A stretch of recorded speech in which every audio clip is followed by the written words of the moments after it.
Okay, oral mucous membrane. Oral mucous membrane depends on the function of classification of three domestic movement includes hard palate and java lining, but mucus includes lips, cheeks, vestibular, floor of mouth, alveolar mucus, and soft palate, specialized mucus effect, dorsum of tongue and taste bud. Two different structures are also present in which are slightly different. Dendrogen, vermiculum, and bud.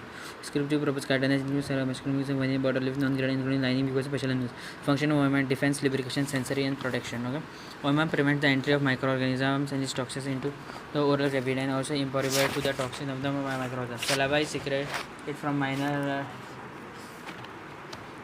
salivary glands, okay, present in OMM, and this saliva keeps the mucous membrane moist. Okay, the moist mucous membrane helps in proper speech, mastication, swallowing, also helps in perception of taste of food. OMM is sensitive to touch, pressure, pain, and temperature. There are numerous nerve endings present in OMM which help in sensitive function of mucous membrane. OMM protects the deeper tissues from mechanical trauma.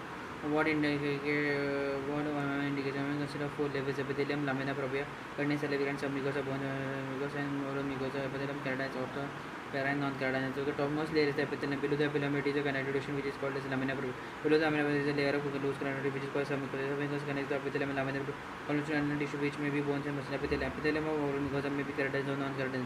Keratin may be orthokeratinosis or parakeratinous. Below epithelium is the lamina propria. Lamina propria oral mucosa they contain the salivary gland, and below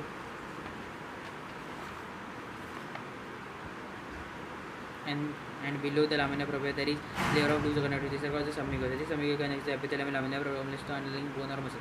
How is the skin? Epidermis, orthokeratinosis, hair follicles, sebaceous glands, no mucosa. Okay, the skin comprises epithelium which is called epidermis, and this epidermis always the orthokeratinosis. Below epidermis is the dermis, and this dermis contains the hair follicles, sebaceous glands, and the sweat glands. And there is no submucosal layer in the skin, and there is attachment of this epidermis and dermis for the underlying bone or muscle. How is the intestinal gut? Lamina propria, muscular mucosa contains smooth muscle, some mucosa bones and muscles. The intestinal mucosa comprises of the epithelium, lamina propria. There is characteristic layer present in the intestinal mucosa which is called mucosa. It is called muscular mucosa because it contains smooth muscles. So this layer is characteristic present only in the intestinal epithelium. And below this muscular mucosa there is the mucosa, and this mucosa connects the upper structure to the underlying bone or muscles. Okay. If we compare four layers, overall three layers skin and five layers. Now let us see how is the interface between the epithelium and the lamina propria. Oral membrane, ridges, papilla, lamina propria. The interface between the epithelium and lamina propria is corrugated. It is not straight. Epithelium forms the projection called ridges, and this is connected to extensions of lamina propria called papilla. These ridges feed well with the papilla of the connected tissue, and it forms a corrugated appearance. This appearance of the called as a serpentine appearance. Serpentine may like a snake. This epithelium are in the independent contact with each other. At the junction of this epithelium, there is a structure called as the basement membrane. Basement membrane. When the light comes from the structure, is called as basement membrane. When electron it is called as the basal lamina. Okay? Under light microscope, this basement membrane appears 1 to 4 micrometer thick, and it is called as cell fission. No cells are seen around the basement membrane. It is rich in mucopolysaccharides, which can be explained by the staining with past stain. Okay, if we stain the basement membrane with periodic acid, skip stain, it is called as precious stain. If we watch it under the microscope, basement membrane takes up this stain and it stains positively for pus. Okay, this pus positively indicates the basement membrane is rich in mucopolysaccharides. Now let us see how it appears under the electron microscope. Under electron microscope, it is called as the basal lamina. Epithelium, lamina lucida, lamina lucida densa, type 7, type 1 and 2. Basement membrane made of two zones. Okay, the clear zone shown. This species is called lamina lucida, and the dark zone is called the lamina densa. The lamina lucida is adjacent to the epithelium, while the lamina densa is below it towards the connected. This lamina lucida is 20 to 40 meters in thickness and is rounded. This lamina lucida contains type 4 collagen. It is known as laminin, and it also contains laminin, bulbar, rigor, contagion, and other antigens. This lamina lucida forms main part of the basement membrane and basal lamina, and basement membrane is made of a type 4 principle. The basement membrane forms the blood loops called incident lamina. These are made of type 7 and type 1 will run through the lamina. The connective tissue to the epithelium known as the lamina propria. Lamina propria is made of two parts. Two part are reticular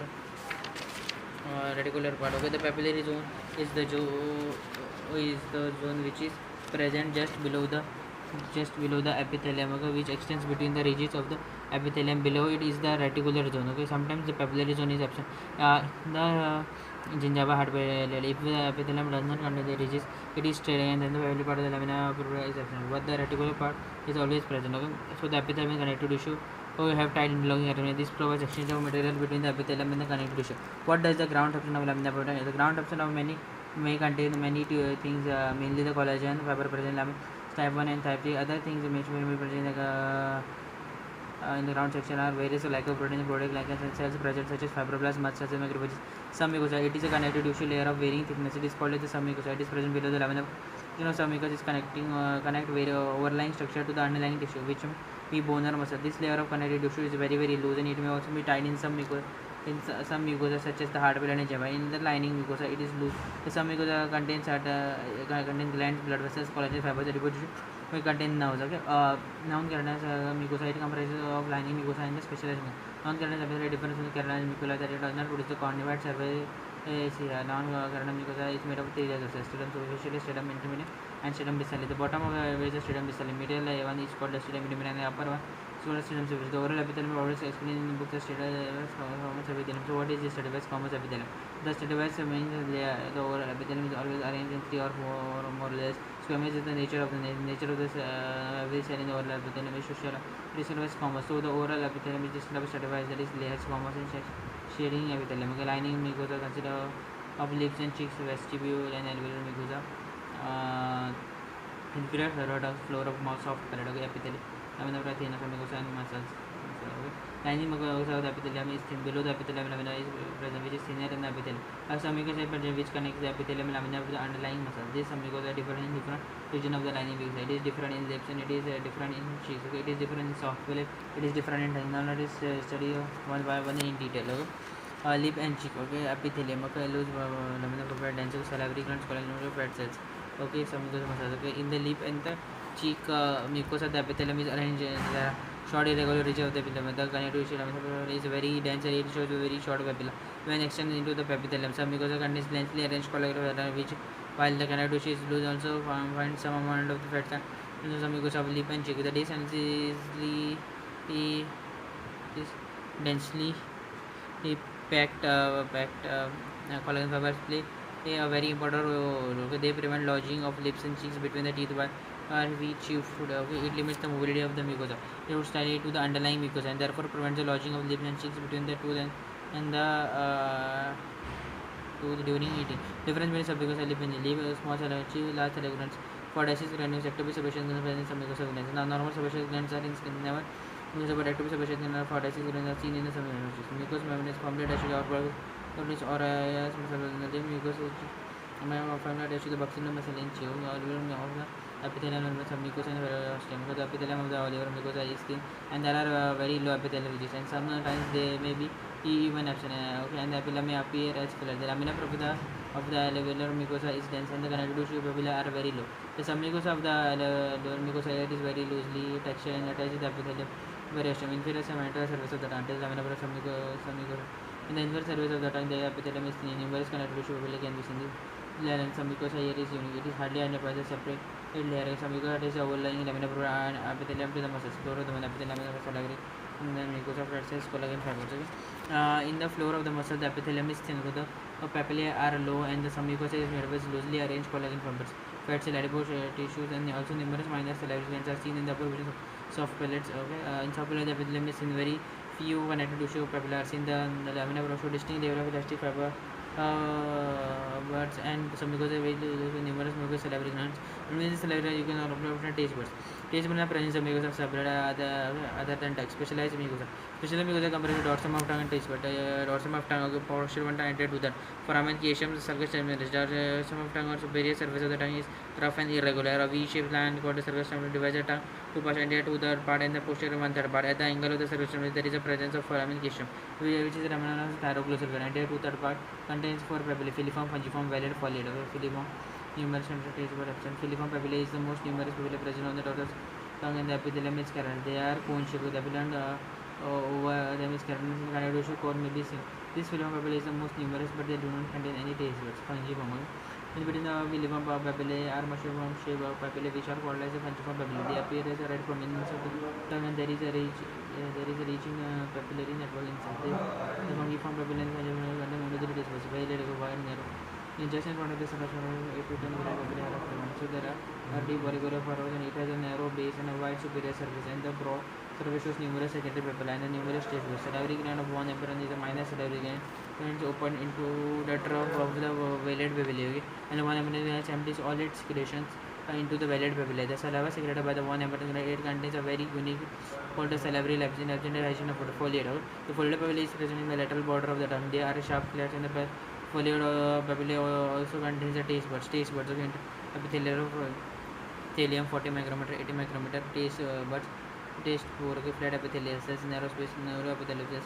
Some secondary taste buds are interepithelial organs. Okay, they are ovoid or barrel shaped when they are 80 micrometer high and 40 micrometer width. Now, if we see the interepithelial organs, taste buds in detail, the outer surface of the taste bud is covered by flat epithelial cells and encloses more. Okay, this is the taste bud. The taste bud only it leads to a narrow space which is supported by supporting cells. The inner cells are spindle and the outer spindle longer in between this. You can appreciate a neuroepithelial cell. This neuroepithelial cell was the receptor of the taste stimuli, and taste stimuli also contain the rich flexure of the nerves beneath it. Taste engine. There are two theories explained to the taste engine. First theory says that the taste engines can be divided into sweet, salty, sour, and bitter. The sweet taste is perceived on the tip of the tongue by the fungiform papillae at the tip. The salty taste is engines can be perceived on the lateral border of the tongue and is perceived by the fungiform papillae. The bitter taste is perceived on the posterior part of the anterior to the part of the tongue in the middle. It is appreciated by the valid papillae, and the sour taste is appreciated by the on the posterior lateral part and by the papillae. Bitter, valid, salty, fungiform, sweet, fungiform, foliate, sour, type theory to chemical. Now, taste. Another theory says that print out काढला तुझे हे जे रे मंदिराचे हे प्राची काढपाक गेलेले न्हू मंदिरात सांगितलं का एक एक्स्ट्रा काढला कुठल्या पडले तुका काय मला एल्बोला फोनच नाही आहे. Another theory says that the taste sensation cannot be broken down into sweets or bitter or salty, but when a chemical substance come into contact the nerve cells of the taste buds, the nerve cells trigger and initiate nerve supply of tongue. First, let us see the development of tongue. She want the anterior tooth third first time. So the anterior tooth is developed from the first pharyngeal, as the posterior one third is developed from the third pharyngeal. After the sensory in the tongue are sensory, taste, and motor function. Now let us study one in detail. Sensory, glossopharyngeal, lingual, branch to trigeminal nerve. The sensory sensation of this supplied by the two nerves. Okay, the form from first pharyngeal to the by the lingual branch of trigeminal nerve. By the posterior one third is formed by the third pharyngeal. So it is supplied by the glossopharyngeal. And coordinate mini branch of the facial nerve. Now what is the nerve of the taste sensation? Now the anterior to that is the facial nerve, and the posterior one third is the glossopharyngeal. Okay. Motor hypoglossal nerve except paradoxal by vagus nerve.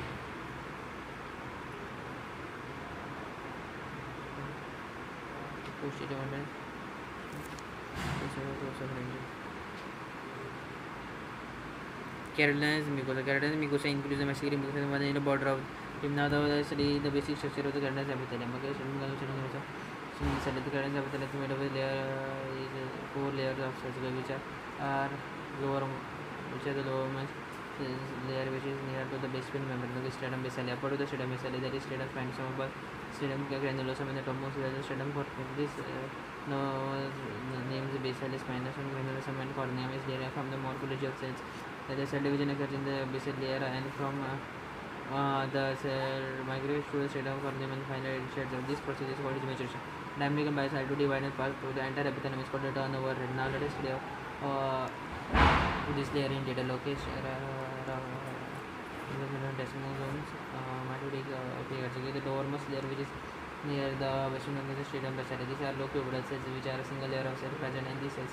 Cell division. So these cells show the mitotic figures in the nuclei, and these cells are the producing the of endoplazmic are available in this cell. Also these cells are connected to each other or laterally by numerous microfilaments also present in the stratum basale cells which have been cellular contact with each other. Now there is basilar cells are of two types, serrated and serrated. The serrated cells are locular and they are numerous protoplasmic processes at the have numerous protoplasmic processes at their basal, and these connect the basals.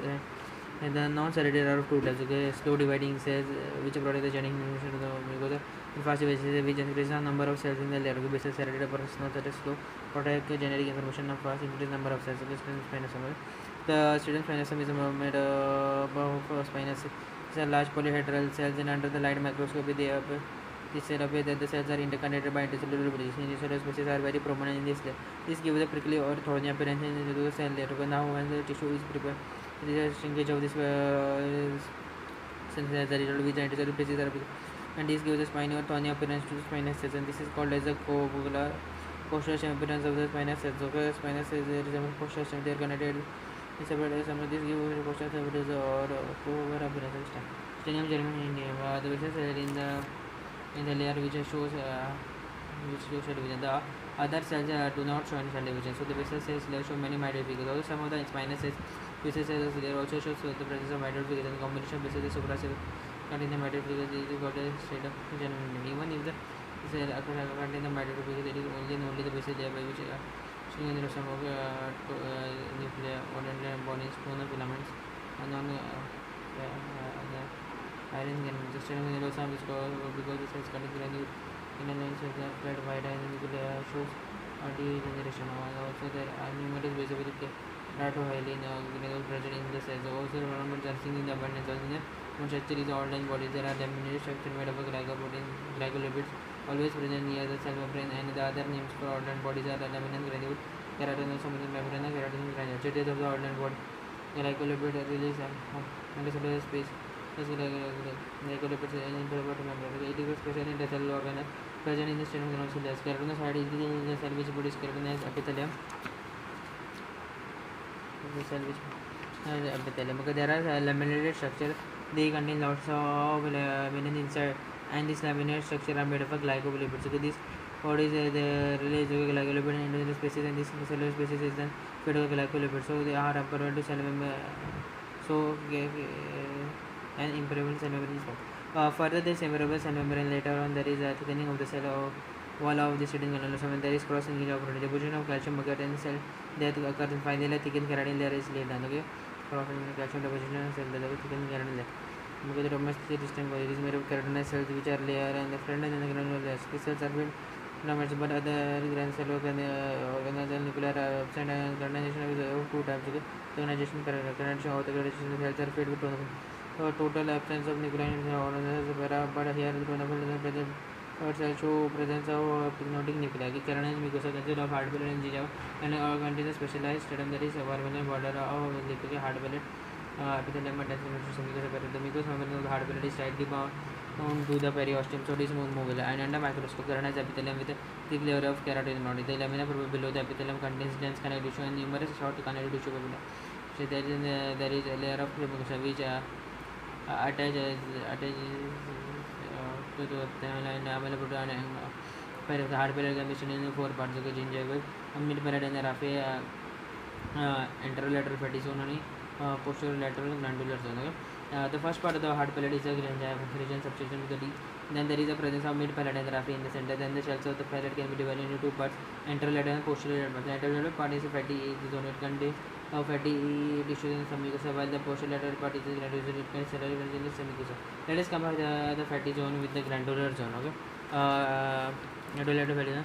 Posterolateral glandular zone. Okay, the anterolateral fatty zone consists of keratinized epithelium, lamina propria, some mucosa, which connects the keratin epithelium and lamina.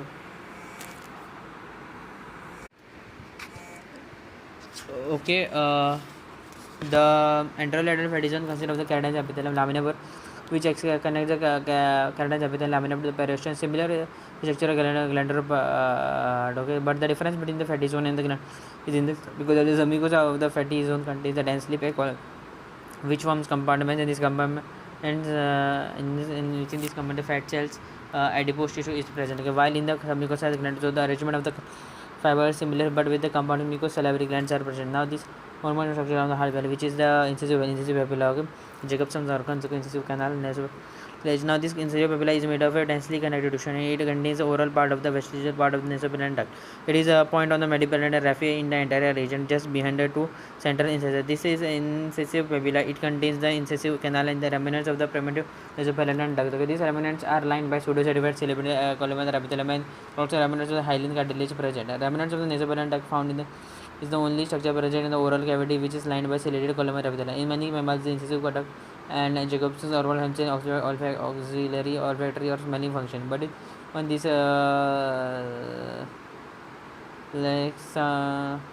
this cube, these Jacobson organs undergo involution. Okay, pallidine हो गई. Okay, these are the ridges of the mucous membrane found lateral to the incisive papilla. Now these ridges are made up of core dense constitution collagen fiber. It is said that the pattern of the pattern it is unique to every person, just like the fingerprints are unique to every person. This pattern are also unique to every person, but this is understanding. If this comes to the pattern may be used in the forensic laboratory to identify the victim. Epithelial pulse, epithelial lamina propria, islands of epithelium submucosa, structure present in the palate is the epithelial cells. In the middle line near the papilla, the epithelial cells get entrapped during the fusion of the palate and shell, and this gives rise to the epithelial pulse. If we study in history, there is epithelium in lamella, there are islands of epithelium which are entrapped, and this gives rise to the epithelium pulse. Okay. Okay, gingiva microscopic है microscopic keratin thickness pigment color pink. Okay, the microscopic feature of the first is the color of the gingiva is pink. This pink is depend it is whether the epithelium is keratinized or not with the thickness or of the alum and pigmentation present in epithelium. Stability difference between epithelium males of males and females. Large chromatin particle present in the nuclei of females and not with males. Okay. Now the second factor which we will consider is stippling. The surface of the gingiva appears to be stipple. Stippling can be identified on gingiva. If the stippling disability is indicator of the infection, infection stippling is more in males than females. Structure of gingiva. Okay, alveolar mucosa to gingiva junction. Mucogingival junction. Okay, line which demarcates movable mucosa from non-movable mucosa of gingiva within your cell. The gingiva exists from the dental gingiva junction, that is where the teeth and the gingiva meet each other. Action from to the alveolar mucosa, and gingiva is demarcated from the alveolar mucosa by a line which is called as mucogingival junction. The mucogingival junction is very clear on the label and buccal exposure to on the pilot line. The mucogingival is not at all distinct, but on lingual exposure over jaw, a demarcating line is present between gingiva and the floor. Now the gingiva has three parts: free, attached, interdental papilla. Okay. Lower incisors, interdental papilla, free gingiva, interdental, attached interdental, free gingival groove. Okay. Now the free gingiva is demarcated from the attached gingiva by a line which is called a free gingival groove. The free gingiva is a narrow layer of gingiva which is present in the cervical. It is not attached to the tooth. The narrow space which is present between the free gingiva and the tooth is the gingival surface. And now the attached gingiva is about 4 to 5 micrometer high, and it extends from the free gingival groove up to the mucogingival junction. Now at the time the attached gingiva between the two the base slightly depressed, and this is called as the interdental groove. Interdental papilla.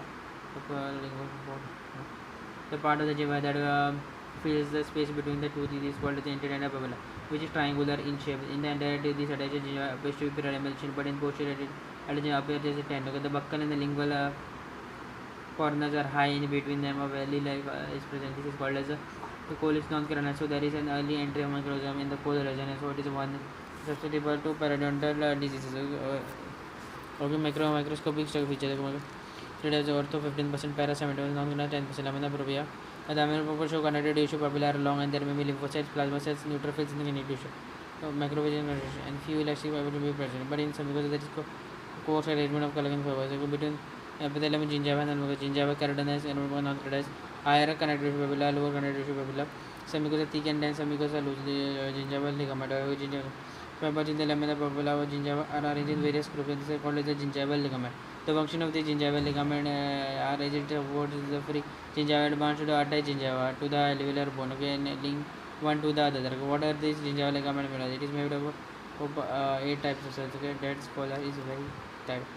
D dental junction, alveolar junction, dental parasitic, circular fiber, interdental fiber, semicircular fiber, vertical fiber, transgingival fiber.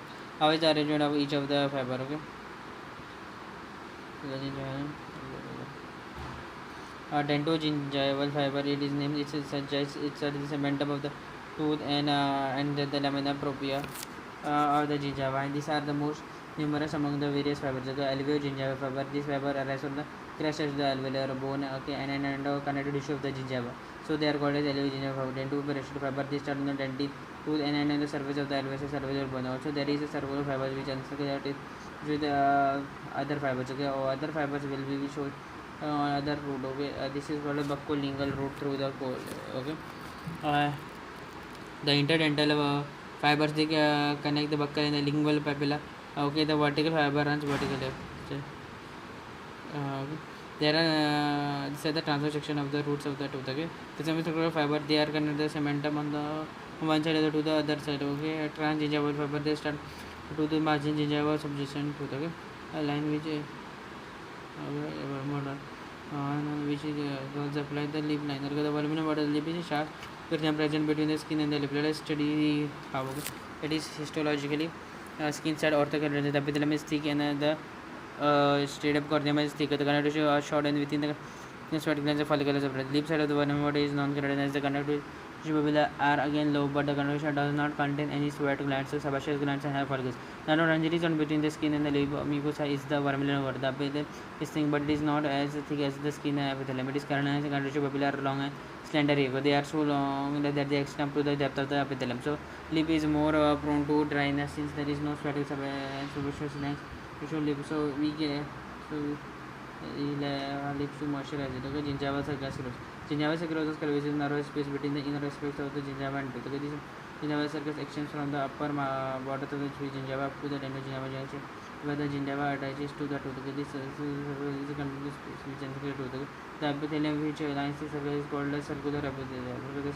And which attaches to the tooth by a narrow band of epithelium called the junction epithelium. Which attaches to the tooth. Okay, pre-gingival under microscope gingival epithelium, cirrhosis epithelium, junction epithelium. This circular epithelium is continuous with the gingival epithelium. All these epithelium are continuous with each other. They have a common basal lamina. Circular epithelium under the epithelium is non-reduction epithelium does not show any rigidity interaction with the conductive plane. It does not form the cerebellum abdominis. The depth of the gingival is about 0.5 to 1.8 mm. On an average is 2 mm. Sometimes the gingival sulcus depends with this depth it increases in ease which there is infection of the periodontal. Dentogingival junction, okay, flattened cells, basal cells, intercellular space. You see the dentogingival junction as the name applies, there is a junction between the tooth and the gingiva. The gingival epithelium extends up to 2 mm to surface, and the turnover rate of the dentogingival junction is 5 to 6. The structure of is similar to the reduced enamel epithelium. The dentogingival epithelium which makes the is a junction epithelium. It is made up of a single layer of basal cells and above there are flattened cells. There are intercellular space between these cells, and one disadvantage of this idea is that the bacteria and the toxins have an easy entry. Making it very susceptible to the infection. But the positive is that it is open into intercellular spaces, allowing neutrophilic macrophages, Langerhans cells to migrate from the conductive tissue to the epithelium, and this increases resistance to infection. Development of dentogingival junction occurs in the epithelium, amplification of the pathological stage of life cycle of ameloblast. When the enamel formation is complete, the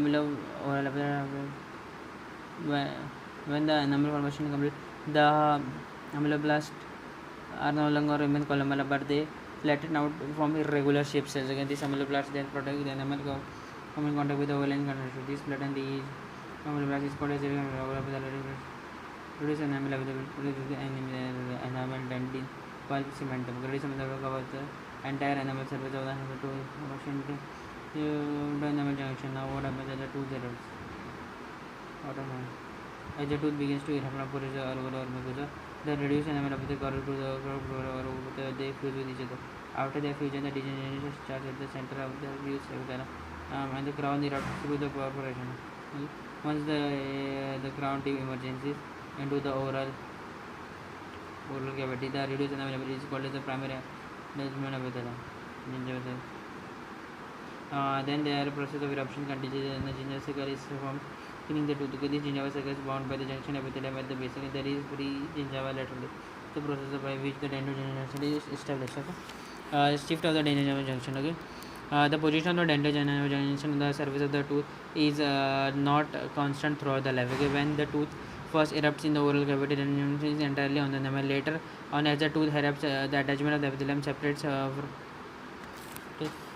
from the enamel, and this separation is rapid until the tooth reaches occlusion, and later on the tooth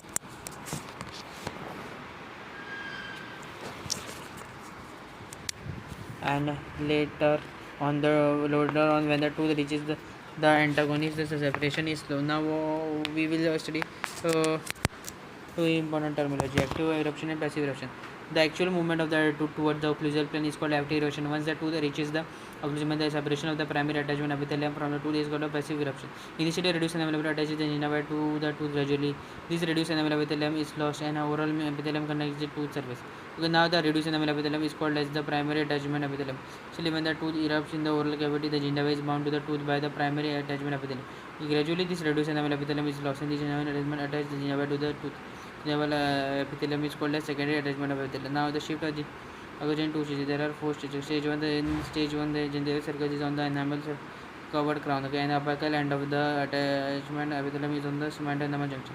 This kind of epithelial attachment can be seen in the primary teeth and permanent up to 20 to 30 years of age. Okay, stage 2, okay. The bottom of the gingival surface is stick to the enamel, and the apical end of the epithelium is partly on the cement and partly on the enamel. Okay, then in stage 3, okay, the bottom of the gingival surface comes to the junction while the epithelial attachment is entirely on the cement. Because this is a very slow process, it represents the body to maintain the intake on the stage 4. In stage 4, the recession of the gingiva occurs entire after the cement. This process occurs 50 to 70 years of age. Let us study what is the anatomical crown. The anatomical crown is a part of the crown covered by enamel. Is called anatomical crown. Cranial crown is a part of the crown visible in the oral cavity. Crown entire enamel covered is not seen in the oral cavity. A part it is covered by the free gingiva. Cranial crown under conditions smaller free gingiva. Okay. As we have studied stage 23 one shift, stage 22 clinical lesson, which is very easy.